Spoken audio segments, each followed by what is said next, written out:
When the world has got you down. And Alzheimer's sucks. It's an equal opportunity disease that chips away at everything we hold dear. And to date, there's no cure. So until there is, we continue to fight with the most powerful tool in our arsenal, love. This is Love Conquers Alls, a real and really positive podcast that takes a deep dive into everything Alzheimer's, the good, the bad, and everything in between. And now, here are your hosts, Susie Singer-Carter and me, Don Priest.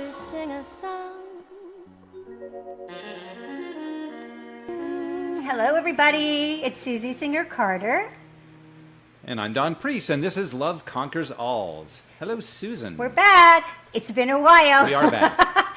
We have been so inconsistent, but thank you for everybody who is hanging in there with us, because we really appreciate it. We love talking to you, and we love doing this show so much, and it's very important to us, and because we love speaking to the people that we have on, our guests, and so. But the documentary has definitely sidelined us a bit, but the good news is we launched on August 1st on Amazon, and now we're available on Hoopla and also on Tubi, and we are very happy. We're getting excellent response, and it's stirring the pot, and that's what we were trying to do, and so we're happy. And we would love everybody that's out there to, if you haven't watched it, watch it, please. It's three parts, so you can take a break. And I'll say it's not an easy watch, but it's an important watch, and it's also it's an educational watch as well, and you'll learn a lot that you need to know, because all of us are facing some kind of caregiving situation, and usually it's a crisis kind of situation. So if we can mitigate any kind of issue that's possible, why not? Doesn't that sound better? And then you don't have to end up like me. And if you're listening to this right now, you're probably into that. If you're listening right now, you're probably in a position where you are either caregiving or in need of caregiving, and so this directly relates to everyone who's that's so listening. true. Right now, I didn't think about that, everybody. Don. I didn't think about that, because otherwise you'd be listening to like Amy Poehler and Good Hang. Exactly. Because although we're kind of like Amy Poehler and Good Hang, we're just in the caregiving world. Well, I'm like Amy Poehler. You are. You're more like Amy Poehler. I'm similar. Yeah. You look a lot like her. That's for sure. Except I think you were thinking of Amy Schumer. No, I was thinking of Amy Poehler. Oh, okay. In this case, the Good Hang is one of my favorite podcasts. It's so fun. That's true. Yeah. All the Amys. All the Amys, and one Susie. That's the name of my book. All the Amys and one Susie. Amys and one Susie. So, and if you do, let me just finish my commercial for a second, which is a good commercial. We don't make money off of this at all. I just want to say that, what we get out of it is impact and change. And so if you would be so kind to watch this and go to either Amazon, if you get it through Amazon, and please rate and review, because that connects to their algorithm, and then that tells Amazon that we're important enough to keep pushing it out there and not bury us somewhere where you have to type in the name and find us. And then, and if you get it for free on Tubi, then please just go to IMDb, which is the Internet Movie Database. If you're not in the industry, you might have to. I think you do have to sign up. It's free, but this is for a good cause, you guys. I'm not asking you to put out any money. Just rate it, review it, because it will help us get it out past our echo chamber. So that's super important, and thank you. And share it with everyone you know, because so there's our commercial. We did it, done and done. And so today we're doing a take two, as they say in our business of filmmaking. We're doing a take two with someone that we had such a great conversation, and things happen. And it doesn't matter. But whatever it is, we're back, and we're going to be talking to this amazing woman, and she's kind enough to cut us a break for whatever we did something. I don't remember what it was, but something happened, and she came back to us. It was a technical difficulty, if you will. Yeah. So here we are. and I feel grateful for that. And so let's just jump in. Dawn, give her the best Yes. introduction ever. Let me give it a whirl. Okay.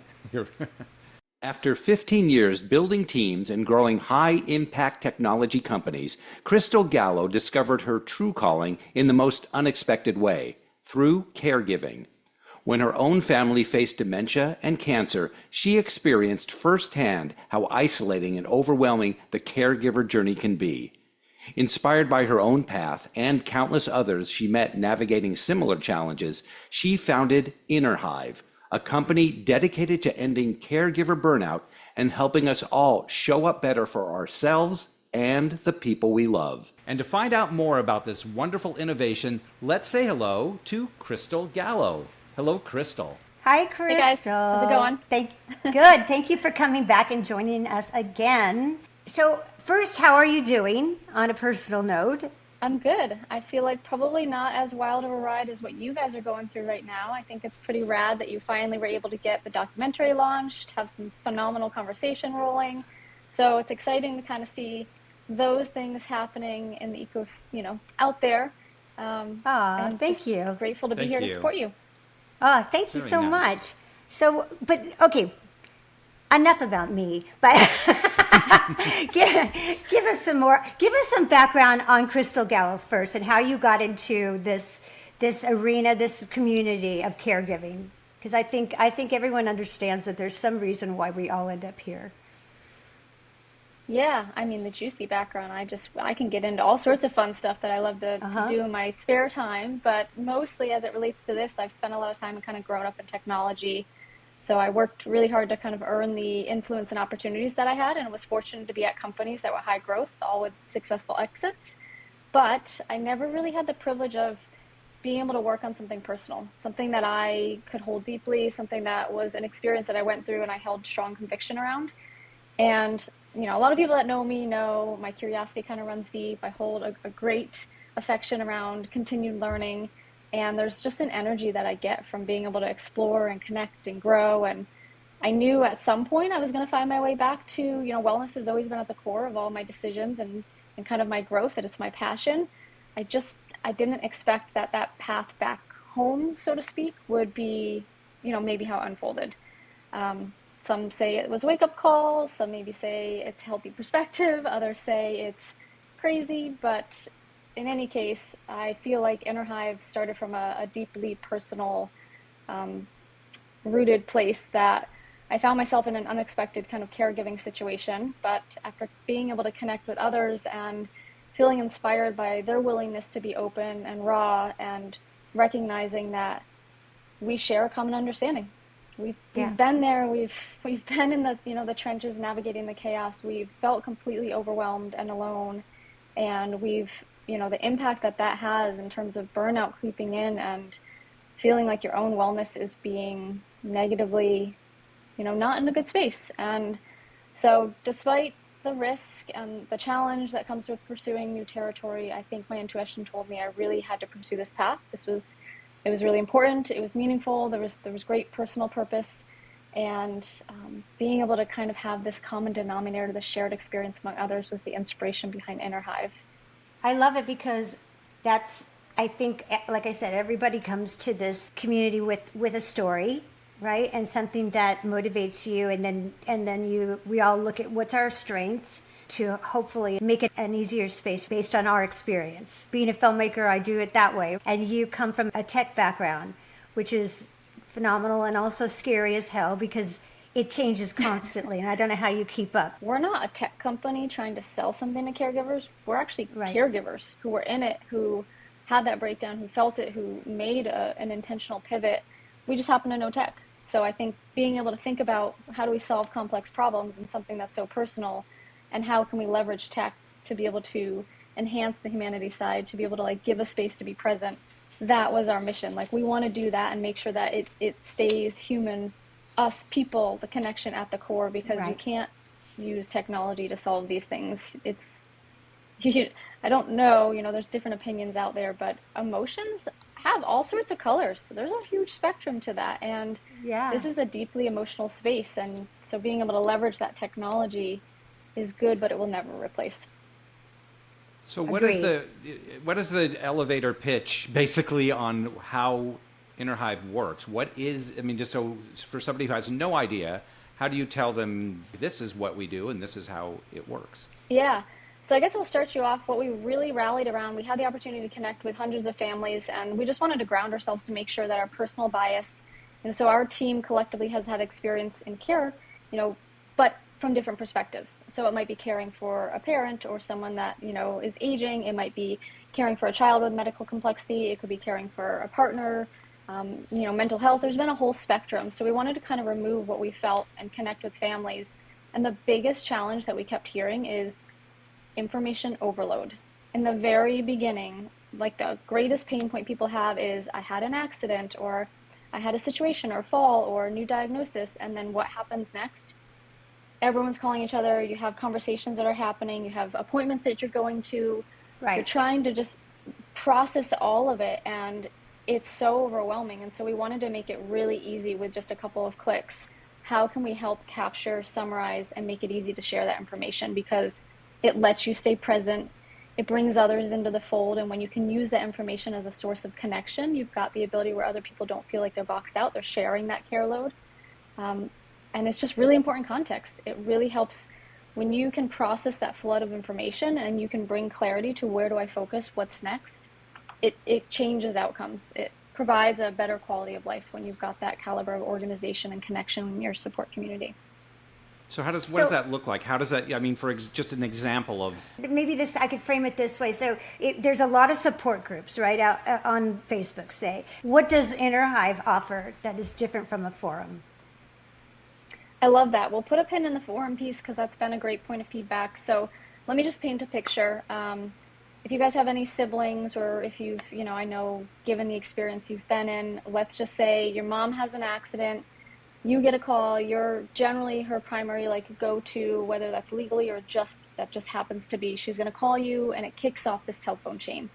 So you get a call, hey, I have early onset Alzheimer's. I need to go. I need to connect with the doctor. I need to learn a little bit more about what that looks like, what I can do. You're like, great, I'll go. I'll be with you. I'll support you. So you go to this conversation with your mom, and by the time dinner rolls around, she's completely forgotten everything that had happened. In the conversation, it felt like she was present. She had questions. She was capturing it. Everything felt good. And then you get to the dinner table, and you're trying to share, and you're trying to bring your siblings and her partner in the loop. And it's gone. And all of a sudden, she doesn't even remember the conversation happened. And so instantly, me, as her daughter, feels, what am I going to do? Should I have taken notes during the appointment? I don't want mom to feel like I'm kind of micromanaging or she's a case study. Do I record and not tell her? That doesn't feel good. I feel completely guilty, like I should have been capturing that information. I just thought she seemed like she was in a good place and we had it covered. Right. And now I don't even know what to say. I instantly had this flush of emotion and I'm overwhelmed and I can't answer the questions. So we made it super easy. If you were to go and download our app, you can use it on your phone. So you can get it in Google Play, you can get it in the App Store, you can go use it on iPad desktop. But in a couple clicks, you say, hey, I really just want to capture some notes. Are you okay with that? Great. You let technology run in the background. Don't worry about if you can read your notes, scribbling, keeping up, trying to understand the medical jargon. Don't worry about trying to ask all the right questions. Just be there for your mom. Be present in her company, there to support her. It's such an emotional journey to go through these conversations. Then when that meeting, that appointment ends, you've got that. You have the entire transcription. So if you want to go back and listen to it or read it, you've got all the details. But mostly you have a summary. Here's what we discussed. Here's next steps. I need to schedule this appointment. I need to, up this medication. And that's so easy to share. So then 6 months later, when your mom's condition has progressed and she maybe isn't in a place where she can advocate for herself anymore, you have that recording. You have her own words. What she, you have that appointment. You have the conversation that could have happened after where she got to express, hey, here's my preference. Here's what's meaningful to me, what matters. And so that takes the weight off of you. You're no longer in a situation where you're having to think, wow, what do I do? It's like, hey, mom, do you remember when we went to this appointment? Let's talk about this. And do you remember when we had this conversation after and we kind of captured our discussion of what your preferences were? It's a phenomenal way of just providing a voice. It's keeping dignity. It's a record. Yeah. So is incorporating AI? Yeah, exactly. We're using AI to help summarize so that you can be present. That's So that awesome. same Enhance the technology, when human you have a connection. when you have a doctor's appointment, or you're talking with your siblings and you're trying to decide who's doing what and all those things, all of that the same technology can be used for those conversations, 100%. especially with the Yeah. doctors, because doctors, Yep. in normal situations, you go to the doctor, they tell you something, and the second you walk out that door, you can't remember what the heck they said. So Oh, I assume it can be used can it be used over the phone? I mean, if you're with phone conversations, or how would that work? It just in person? if you have someone on speaker, it can absolutely be used. So if Okay. you have someone on speaker and you're sitting there and you have your phone active, you can use it then. We've had families that have had, again, the care preference. So you have someone maybe with cognitive decline, and when they're still lucid, you get to capture some of those cool moments and preferences. We have another family. It's really sweet. I had the opportunity to meet with him recently, and he was sharing some tidbits about their journey. And his mom is nonverbal now, and so he's had to learn how to kind of understand her vocalizations and what that means, and how to interpret, and how is she expressing emotion. Well, that's so difficult to be able to articulate and share with your family if they're not there. It's not easy to explain. It's not easy to replicate. He was able to use this note-taking scribe and record it and send it to his siblings. And so you can use it in medical appointments. You can use it in home care conversations. We have families that are talking to each other and they just want to summarize and have a record of the discussions of, like, hey, mom, what's your preference? How are you feeling? We people use it every day for journaling. Mom's doing great today. She just had hip surgery. She's still using a walker. Fast forward 4 days. Mom's letting go of the walker. She's feeling independent. She's doing, her gait's looking better. We have people that use it as just a memory log. Think about a digital scrapbook where you can piece all Right. these together, and over time, you get to be able to go back and reflect. And there's something special about that. I have a voicemail from, I think I've shared with you, my grandparents helped raise me. And so when I lost my grandfather, that was kind of like the first. I had gone through loss in my life, but that was Right. the first one that hit home very differently. And I was so thankful. We always checked in and we talked every day. And after I had moved, it became a little harder with the time zone. So he'd call super early. They're on East Coast, I'm West Coast. And sometimes if he didn't get me, he'd leave a voicemail. And he had left this voicemail one morning. And it was unexpected when he had passed the next week. But that voicemail has been my gold. Every year I've been able to listen to it. I've been able to share it whenever I bring it up with my mom and my grandmother. It just, you can see the emotion and the energy Yeah. and the feeling that comes back. It's like listening to a song that brings up nostalgic memories. That's what this offers. It's just a really great way of taking a lot of information, capturing it, summarizing it, making it super easy to share. And yeah, like you said, you can use it in so many different ways. Does it catalog it as well? So you'll have a complete note file. You can filter and just say, show me all my notes, show me the notes with recording.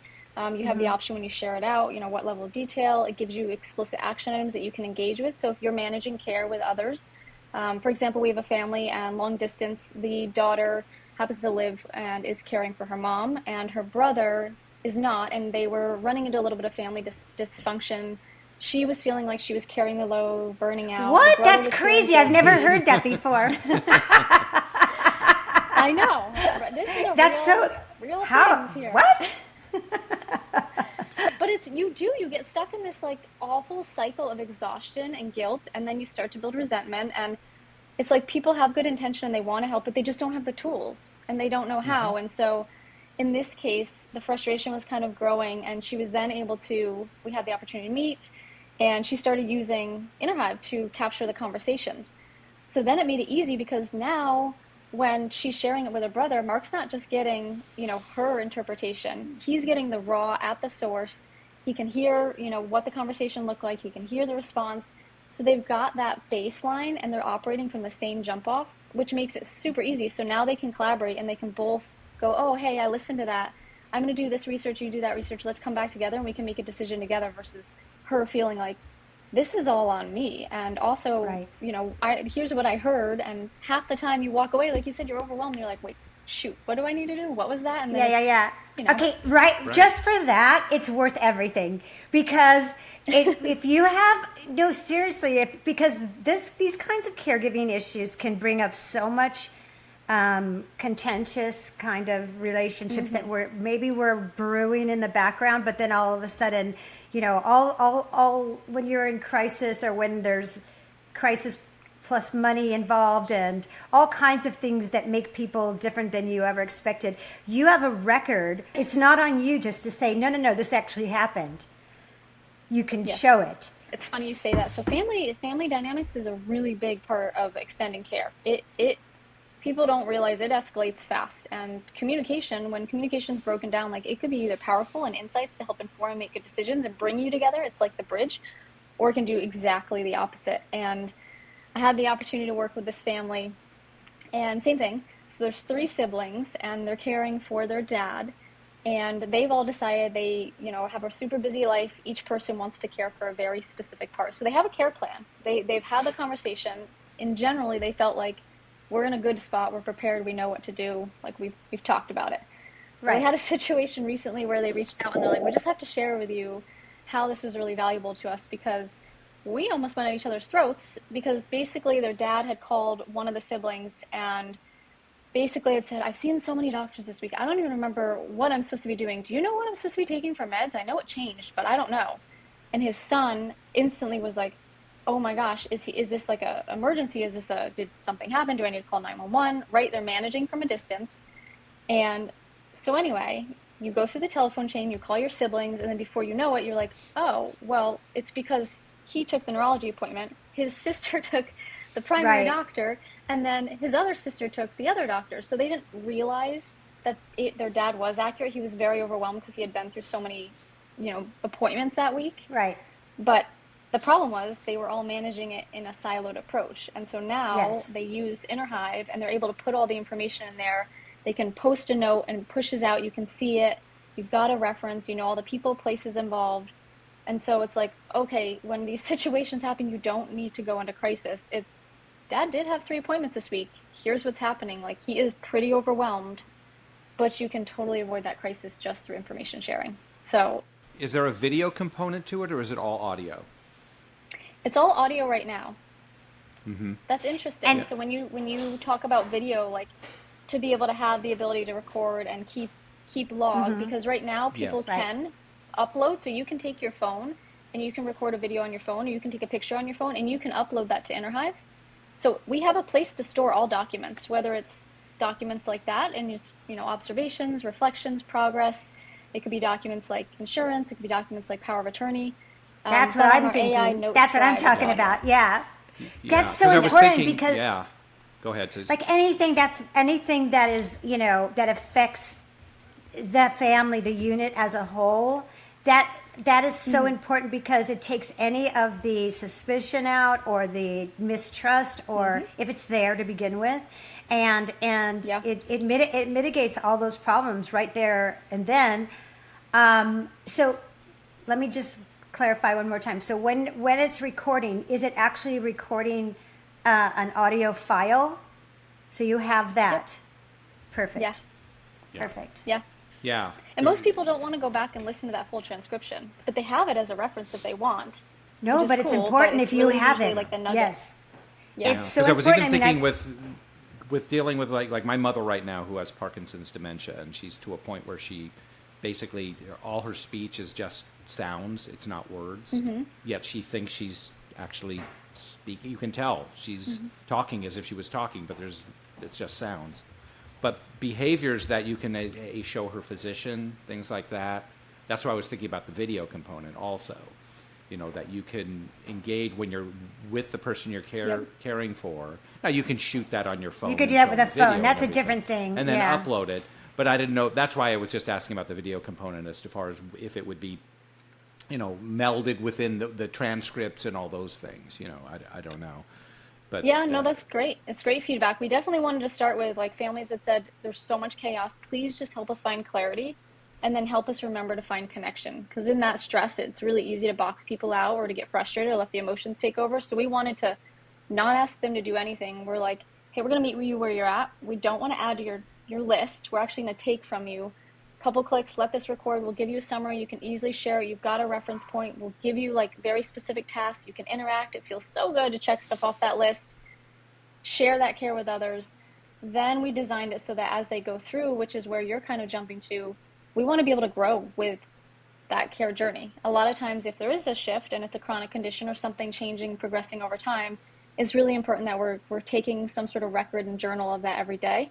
And so we do have the ability in our daily journal, which tracks how are you feeling, what did you get today for movement, what did you get for sleep, what about nutrition, where's your energy level at as the person extending care, how much time did you get to spend on yourself, and what are the care events that you extended? Did you spend most of it with meal prep, or maybe it was running to the appointments, or possibly it was medication management. And you can even put in, the amount of time on average, maybe it was 15 hours today. So it's really great because it tracks every single day in less than a minute. You're taking information, you're giving yourself insight, you can share it with others, you can see and understand, wow, on average, this week, I had a good week. I was actually happy most days. I saw my sentiment and I was able to get an hour to myself. I was able to help with some meal prep. We had some appointments, but it wasn't terrible. Mom was great, and you can record some of those things and capture that. And then maybe the week before you can look back and you go, wow, I was not in a good place for those days. What happened? And you can see the pattern of, oh, it was because Mom was not wanting to take the medication. I was having to negotiate a little bit more, and that was taking more energy, and we were exhausting more trying to get that and the nutrition components balanced. But it brings awareness, so then you can start to understand, what am I doing? How am I feeling? What am I extending for care? Where is my wellness at? And eventually we want to be able to then offer suggestions. So when we see that trend and something maybe is not great for a week, we want to be able to reach out to your inner circle and say, hey, Susie could really use your support this week. Maybe you want to consider dropping off some food. She's been spending a lot of time on meal prep. Or, here's an exercise that you can do that's going to help you 30 seconds. Do this. It will help bring you and the frustration with your mom down because she's not understanding what you're asking her to do. We're going to help you reframe it. Or here's a tip. Here's what other caregivers have found that has been successful in terms of, being able to help with movement, or if they don't want to do physical therapy exercises, get creative. Stop thinking about stepping up the stairs. Think about, let's go to the park where there's flowers to pick, which has stairs. But you're focused on, let's go and get those beautiful flowers over there. We're going to have to walk those 2 steps to get there, but let's go get those flowers. I love it. Do you have an AI that goes, hey, your sister's doing all the work. What's your problem? I'm kidding. Maybe. That might not be something that we want to put in writing. Where have you been? No, I'm kidding. It's called the bad cop, we call it. Yeah, it's like, I don't want to say anything, but she has put in like 25 hours this week, and yours is 0. Well, it's kind of funny you mentioned that because family dynamics come up more than you think. And when you actually have that journal, and I had someone else that shared that sentiment, and she was building resentment with her sibling, and she's like, I just really strongly dislike them right now, and they don't care, and they're not helping. And I was like, well, why don't you journal everything?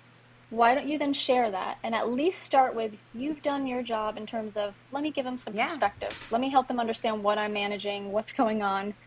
Because she's like, no, they don't get it. They don't care. And I was like, well, have you explained? No, they don't. They're like, what takes so long? What are you doing all day? What do you really need to spend that many hours? Is it really that stressful? And she's like, and then I just want to hang up the phone.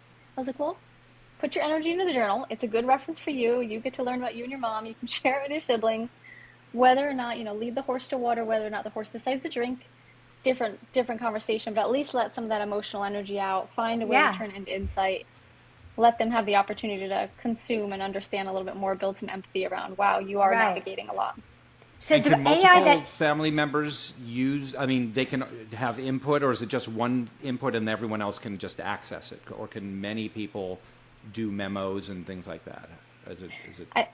I missed the beginning, but I think what you asked is, can you have one account where multiple people are engaging in it? And if that is engaging, the question, yes, both not only just reading or seeing it, but also in doing input and things contributing. like that. 100%.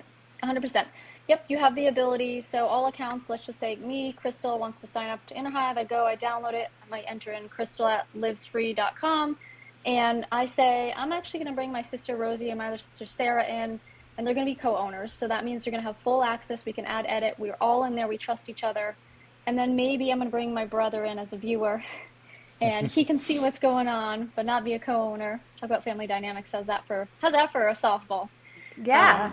But there is an option where you can choose to bring people in as co-owners. They can see it all and do it all. And then you can bring people in as viewers. And we have a lot of families that will use that in situations where they're bringing in help into the home for respite, or sometimes they go into a day program maybe from movement or spiritual groups. And so it's really important to be able to have that context.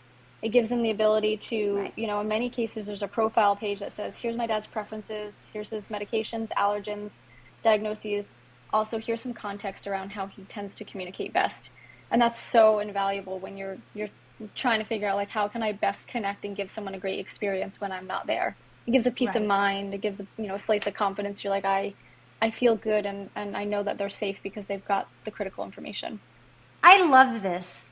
I love this technology. I'm just getting into AI a little bit myself with just, my social media, and it's been so helpful. And I think that,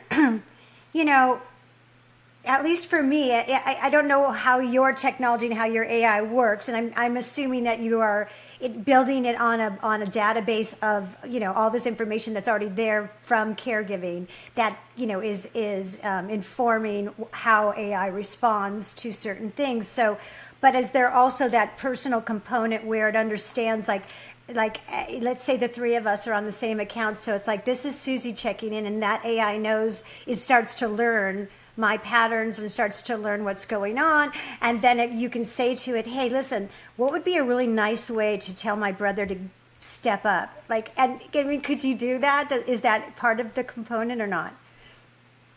So there's two parts. Yes, it starts to understand and learn. So it does start to Okay. recognize who's in the conversation and then identify. Then the other piece that you had said would be more like, can I use AI in an interactive conversational way? And we do have within our app bee, a little nod because Innerhive was kind of born. We have a love for nature and bees and their social structure. I mean, everyone thinks, oh, busy bee, and that's great, but it's actually the resilience, the way they communicate, the way they come together, and that shared collaboration was something that we wanted to kind of, emulate and shine through with Innerhive. So B is our little interactive chat. And so in this case, you can absolutely chat with her and say, hey, can you give me some questions that I can consider asking my brother, or can you give me some tips in how I can help my brother recognize that he's maybe not sharing the care load or that I'm Yeah. frustrated. And so you can have that interaction with B, and she also gets smarter and starts to be able to understand and learn. And she can offer you some guidance where it's like, hey, consider this, and you can go then do some further discovery, or Right. here's something that you might find valuable, or I think that's so great. I think that's such a good tool because just the idea of having to sit down and write an email to someone that you're already upset with because you're tired and you're frustrated. So now you've got to sit down and think about the, a non-confrontational way of like asking a question, and everybody is very sensitive.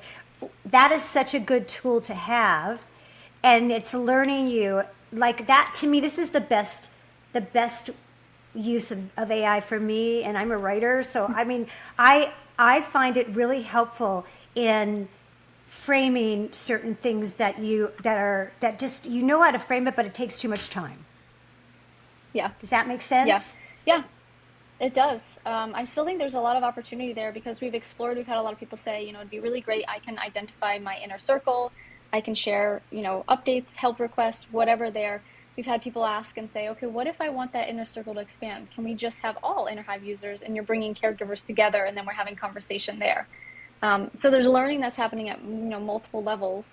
It's and great. I think a lot of people have said if they get that guidance and they help, they're given a space to just journal, let the emotion out, also a space to have some dialogue around how do I reframe this, and some data to kind of back them up and say, hey, look, here's what's going on.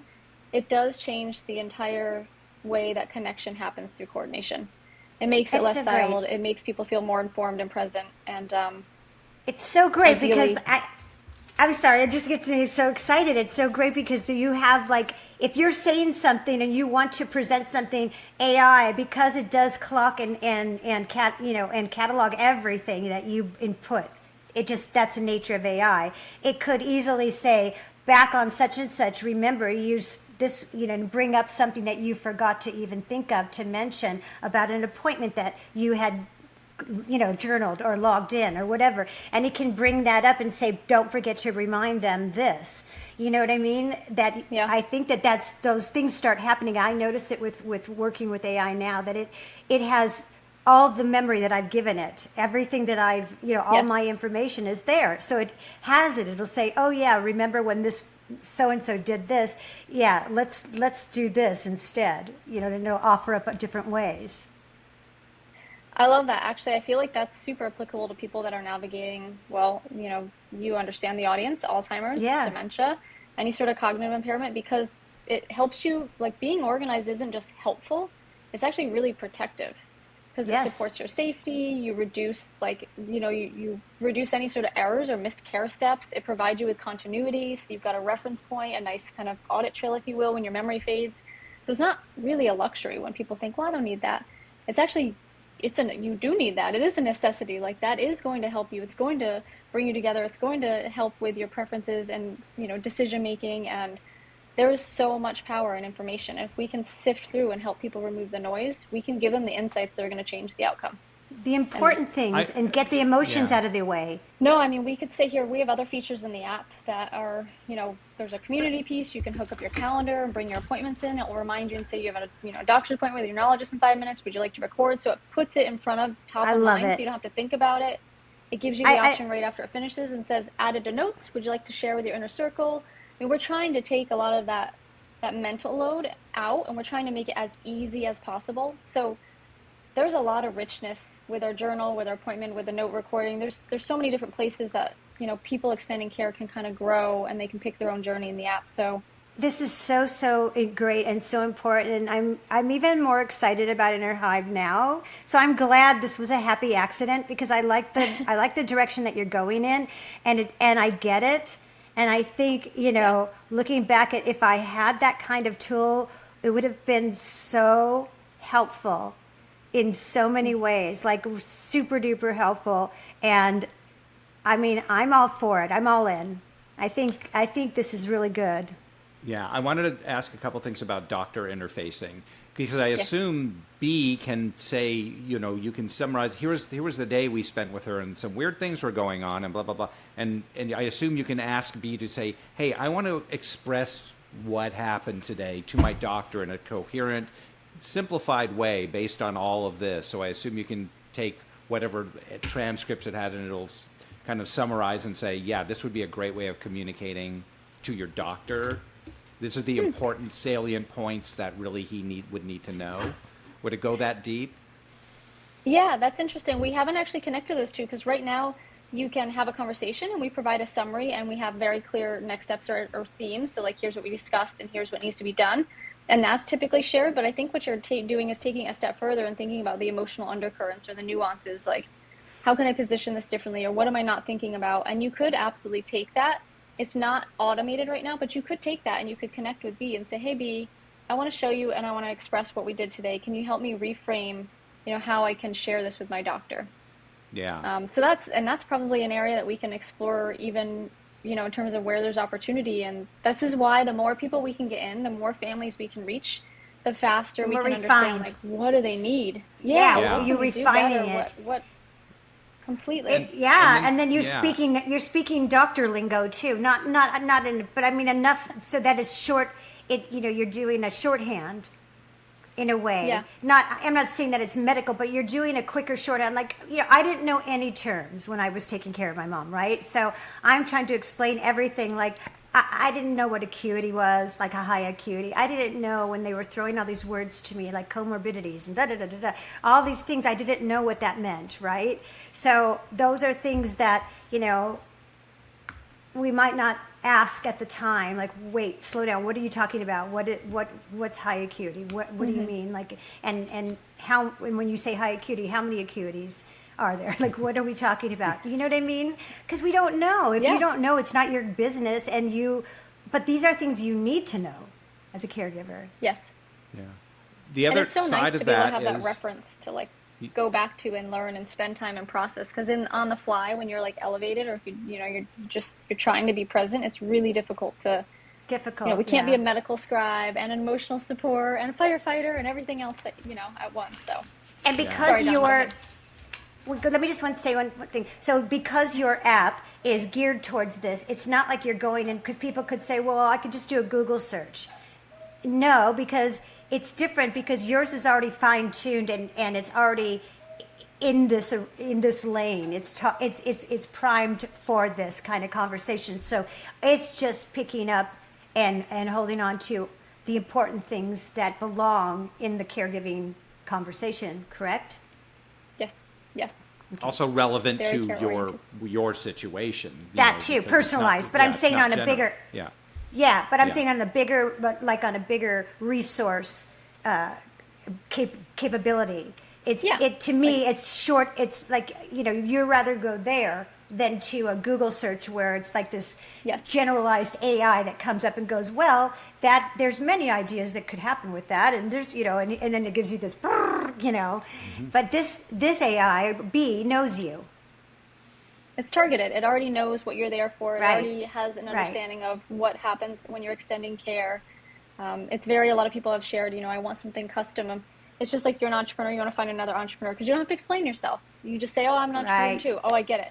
You want to find Right. someone else who's extending care? Same thing. It removes that load and it just makes it easier to then collaborate and know very specifically, like, here's the situation. You have empathy. Totally. Does it say good job? There's a Sometimes, cheerleader. yes. Yes, I know. sometimes you get a little, I little boost. I like you're on it. a 5-day I like streak. it. Keep going. I'm all about it. I'm all about it. I don't care that it's a machine. When my AI tells me I'm a fierce lioness, I like it. Do you have you heard any experiences, or for example, if I was using this and I went in to see the doctor, I would want to turn this thing on and say, I'm recording this Capturing information. notes. Yeah, and you should be able to do that. But for example, when Susie was caregiving for her mom, they were like, no, you can't record. The CNAs were like, you can't do this or you can't record this. Have there been any pushback? Do you know of any, or do you suspect there would be from anyone on the medical side saying we're documenting this? I think different offices and different doctors or care teams have different preferences. But if you're talking from like a statewide governance, there's definitely different laws by state if it's a single party or two party or whatnot. So that's why we have a consent before you do it. It's like, hey, make sure that everyone's good with you capturing notes on here. But generally, have we had any pushback with the families that have been using it? No, because they've gotten more value out of it than any sort of barrier of entry. And in many cases, we actually had an organization, and by chance I happened to meet this organization because of the family. And so what had happened was a gentleman had needed to go into assisted living. He ended up going in. They happened to recognize some patterns that maybe there was possibly like a bipolar situation. So ended up sending him off and said, hey, maybe you want to go chat with your doctor, discover this a little bit more. Had a doctor's appointment. He was in general cognitive health, no issues. Had the doctor's appointment, was so overwhelmed with what was said, missed a bunch of it, misunderstood what the doctor said, walked away thinking the doctor said he was bisexual, ended up going back to this organization and thinking, oh my gosh, had such an emotional response and was like, I need to understand if this is accurate, pursued some inappropriate discovery, ended up snowballing into a situation that could have been completely avoided had he had a record of, no, it was actually the doctor saying, you might have some bipolar and here's some ways we're going to explore it. But he was so overwhelmed, he misunderstood, he heard something different and walked away. So there's been so many cases where it's valuable to both parties in terms of making sure someone gets help, making sure, there's the information is heard. And when you think about it, I just did a post recently on LinkedIn where I was talking about, what does this look like in terms of medical errors? Because the volume of money that happens from missed conversations or from information being misunderstood is crazy. It's reported that just shy of 80% of people that walk out of an ER they think they know what's next and they think they understand what's happening, but then you've got almost 30% readmission, and you've got, when you look at the dollars, we're spending over $40 billion in just medication errors, $20 billion in general system errors. So there's a disconnect happening with communication. So anyone that doesn't see value and coming together and finding a better way of feeling more aligned, you may question their why. Also, besides the financial issue with that kind of information chasm, right, there's also the fact that most most facilities, even if they're a hospital or rehab or whatever the case may be, they're understaffed. So the chances of getting records accurate when people are rushing are, that can be a problem. So, and so if you can take an accurate record on your own, then you're ahead of the game. Because, you can say, like, I'm just thinking of my own case, like when I took my mom into the emergency for the 20th time, and the doctor just immediately put her on another antibiotic. And I said, but I think she's on 2 right now. And he's like, yeah, I don't know. And I could have easily said, well, she's on blah, blah, blah, blah, blah, blah, blah, without being stressed out about it. But so that comes in handy because, they don't have time to look it up, especially in an emergency situation. They're like, whatever, they'll do whatever it takes to get them at a base level. That's it. Yeah, as simple as just what you said. What medications are she currently on? Yes. Yes. Because they're not going to look it up. They don't have time. Yeah.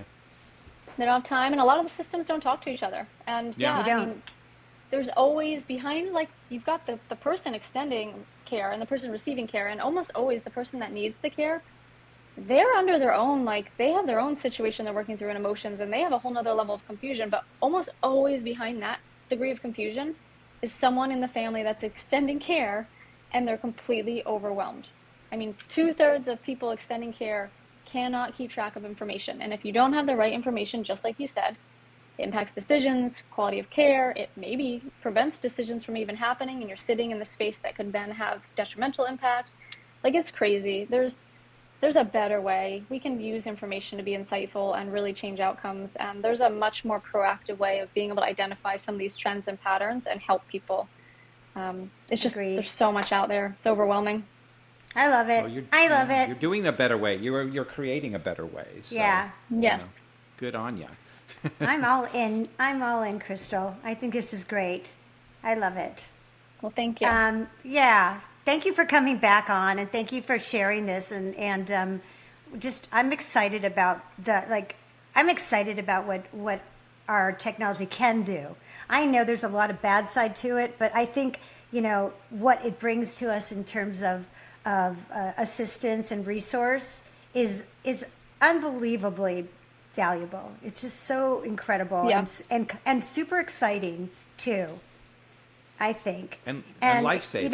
And life-saving. I mean, but it also frees you up as a caregiver and allows you to enjoy the time that you have with your loved one instead of being stressed out all the time, because you never know. Life is very tricky, and you want to be able to get as much quality time in as you can, and not be so stressed out, not be so tired, not be killing yourself literally.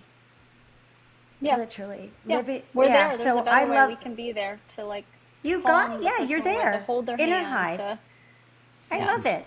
We love anything that has to do with loving, do. right, Dawn? Why? we do, and you know why? And that's because love is powerful. Love is contagious, and love conquers all. Conquers all. We thank everybody for watching, listening. We hope you share, all those good things. And go check out Innerhive. Go check out we'll have No all the Country for Old information. People. We'll have all the information for that. Yeah, look at all this great information today on this episode. It's worth it. Look at it. We have so much good stuff for you guys. Thank you for coming, and we're cheering you on. Thanks, everybody. You're sure? Take care. Okay. Bye-bye.